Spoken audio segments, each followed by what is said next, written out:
Título 2: Avaliação geral do ambiente do paciente e do histórico do caso. Sou incapaz de fornecer um relato puramente histórico ou puramente temático da história do meu paciente. Não posso escrever um histórico nem do tratamento, nem da doença, mas sinto-me obrigado a combinar os dois métodos de apresentação. É sabido que não se encontraram meios de introduzir de qualquer modo na reprodução de uma análise o sentimento de convicção que resulta da própria análise. Exaustivos relatórios textuais dos procedimentos adotados durante as sessões não teriam certamente qualquer valia e, de qualquer maneira, a técnica do tratamento torna impossível elaborá-los. Assim, análises como esta não são publicadas com a finalidade de produzir convicção nas mentes daqueles cuja atitude tenha sido até então de recusa e ceticismo. A intenção é apenas a de apresentar alguns novos fatos a pesquisadores que já estejam convencidos por suas próprias experiências clínicas. Começarei então por fornecer um quadro do mundo da criança e por dizer tanto da história da sua infância quanto poderia ser sabido sem qualquer esforço. Na verdade, não foi senão depois de vários anos que a história se tornou menos incompleta e obscura. Os pais haviam casado jovens e mantinham ainda uma feliz vida em comum, sobre a qual a doença em breve lançaria as primeiras sombras. A mãe começou a sofrer de distúrbios abdominais e o pai teve seus primeiros ataques de depressão, que o levaram a ausentar-se de casa. Naturalmente, o paciente só chegou a perceber a enfermidade do pai muito mais tarde, mas tinha consciência da fraca saúde da mãe desde a mais tenra infância. Por conseguinte, ela tinha relativamente pouco a ver com as crianças. Um dia, certamente, antes de completar 4 anos, enquanto a mãe saía para ver o médico e ele caminhava ao seu lado, segurando sua mão, ouviu-a lamentar a sua condição. As palavras da mãe causaram nele profunda impressão e ele, mais tarde, aplicou-as a si mesmo. Não era filho único, tinha uma irmã, aproximadamente 2 anos mais velha, vivaz, dotada precocemente, maliciosa, que iria desempenhar um importante papel em sua vida. Pelo que se podia lembrar, cuidava dele uma babá, uma velha sem instrução, de origem camponesa, com uma incansável afeição por ele. O menino era uma espécie de substituto de seu próprio filho, que morrera jovem. A família vivia numa granja e costumava passar o verão em outra. Ambas as propriedades eram mais ou menos próximas de uma cidade grande. Houve uma ruptura na sua infância quando os pais venderam as granjas e mudaram-se para a cidade. Os parentes próximos costumavam visitá-los com frequência numa ou na outra granja. Os irmãos do pai, as irmãs da mãe com seus filhos, os avós maternos.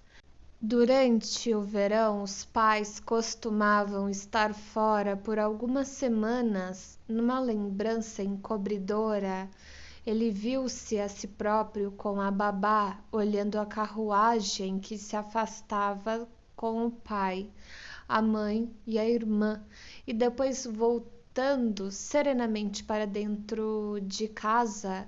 Devia ser muito pequeno na ocasião. No verão seguinte, sua irmã também ficou em casa e foi contratada uma governanta inglesa que ficou responsável pelas crianças. Anos mais tarde, ele ouviu muitas histórias sobre a sua infância. Ele próprio sabia numa proporção, mas eram naturalmente desconexas no que diz respeito à data e assunto. Uma delas, que foi repetida muitas e muitas vezes em sua presença por ocasião da sua posterior enfermidade, apresenta-nos o problema de cuja solução nos ocuparemos. Nos primeiros anos parece ter sido uma criança de muito boa índole, tratável até mesmo tranquila, de tal modo que costumavam dizer que ele é que devia ter sido a menina e sua irmã mais velha o rapaz. Certa vez, porém, ao regressarem das férias de verão, os pais encontraram-no transformado, tornara-se inquieto, irritável e violento, ofendia-se por qualquer coisa e depois tomava-se de raiva e berrava como um selvagem, de modo que, ao persistir esse estado de coisas, os pais apressaram as suas apreensões quanto à possibilidade de enviá-lo mais tarde para uma escola. Isso aconteceu durante o verão, em que a governanta inglesa ficou com eles. Ocorria que esta era uma pessoa excêntrica e irascível e, além do mais, viciada em bebida. A mãe do menino inclinou-se, portanto, a atribuir a alteração no seu caráter à influência dessa inglesa, presumindo que ela o havia irritado profundamente com o tratamento que lhe dispensava. A perspicaz avó, que passara o verão com as crianças, era de opinião que a irritabilidade do menino fora provocada pelas discussões entre a inglesa e a babá.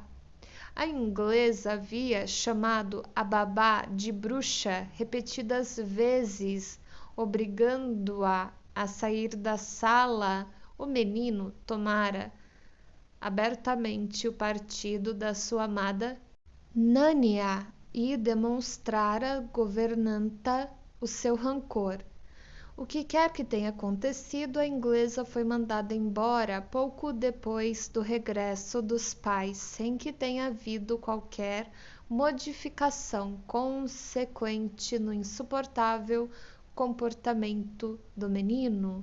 O paciente preservara sua lembrança desse período de desobediência, conforme recordava, fez a primeira das suas cenas num Natal, quando não lhe deram uma quantidade dupla de presentes, o que lhe era devido porque seu aniversário era no dia de Natal. Não poupou nem mesmo a sua querida Nania das suas malcriações e irritabilidade atormentou-a, talvez ainda mais sem remorsos do que a qualquer outro, mas a fase que trouxe consigo a sua mudança de caráter estava inextricavelmente ligada na sua lembrança com muitos outros fenômenos estranhos e patológicos que ele não conseguia dispor em sequência cronológica.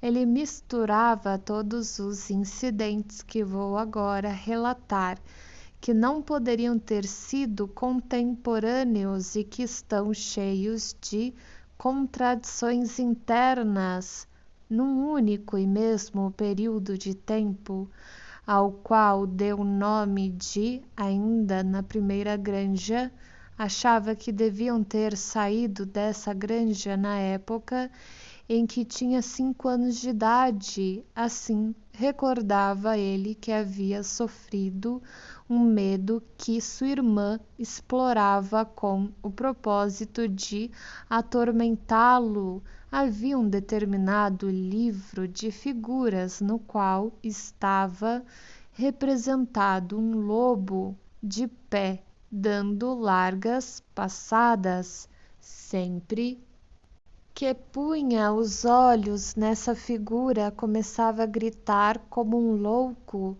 que tinha medo de que o lobo viesse e o comesse.